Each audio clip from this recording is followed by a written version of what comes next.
Hey, you've reached Jason with Jason FinTips. Thank you for joining us today. And today, my name's Jason Ball. Welcome, welcome, welcome. And let me clean it.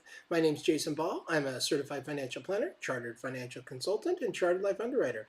I enjoy talking about personal finance and financial planning.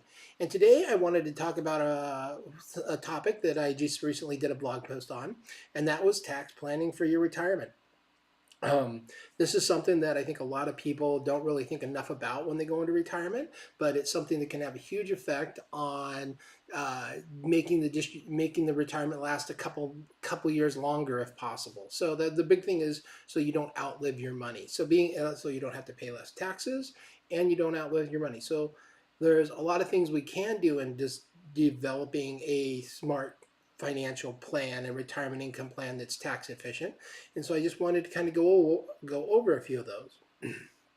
But what I really wanted to go over was the key takeaways of my recent post. First is to understand the impact of the state of residency when it comes to your taxes and your retirement tax plan. If you live in a state that has an income tax and you're going to move to a state that has a sales tax, understand how those different tax rates are going to affect you and your income in the years to come.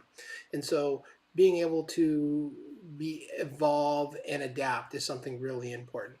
In fact, let's pop over here and take a look at understanding a couple of these key takeaways from my recent blog post. The state of residency, it affects your tax obligations, where some states offer more favorable taxation for retirees. So it's important to consider the implications of your state of residence in any of your potential retirement plans.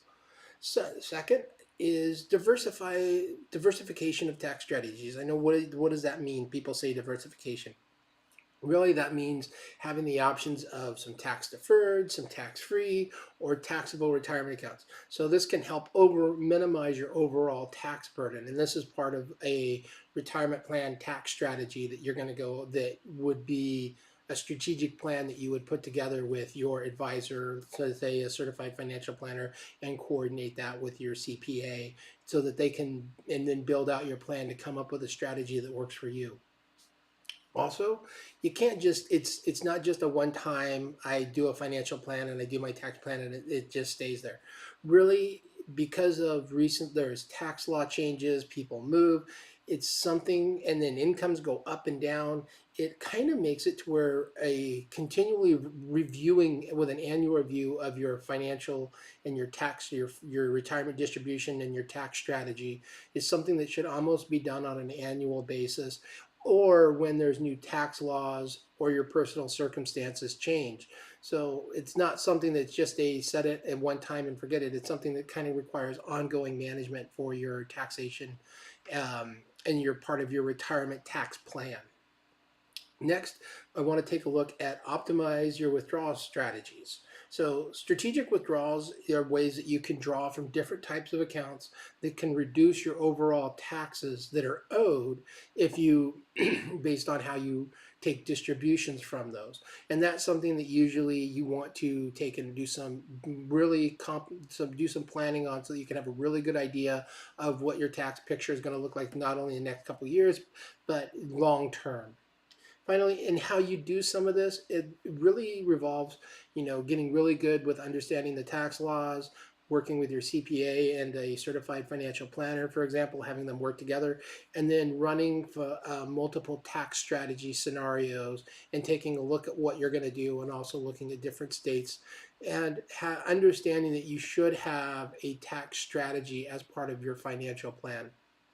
So that is kind of the overview. I'm going to leave a link to a blog post that goes into more in depth into this topics down the bottom. But once again, thanks a lot. The key takeaways is understand the impact of the state residency, understand diversification of your tax strategy, regular review and update your financial and tax plan. Take a look at the optimization of the withdrawal tax strategy plan that you've put into place, and then leverage professional advice, and then also make sure they talk together so that you have your financial advisor and your tax advisor are both talking together. Once again, make sure to use a qualified professional who has a fiduciary duty to look out for you. And with that, have a great day. Thanks a lot.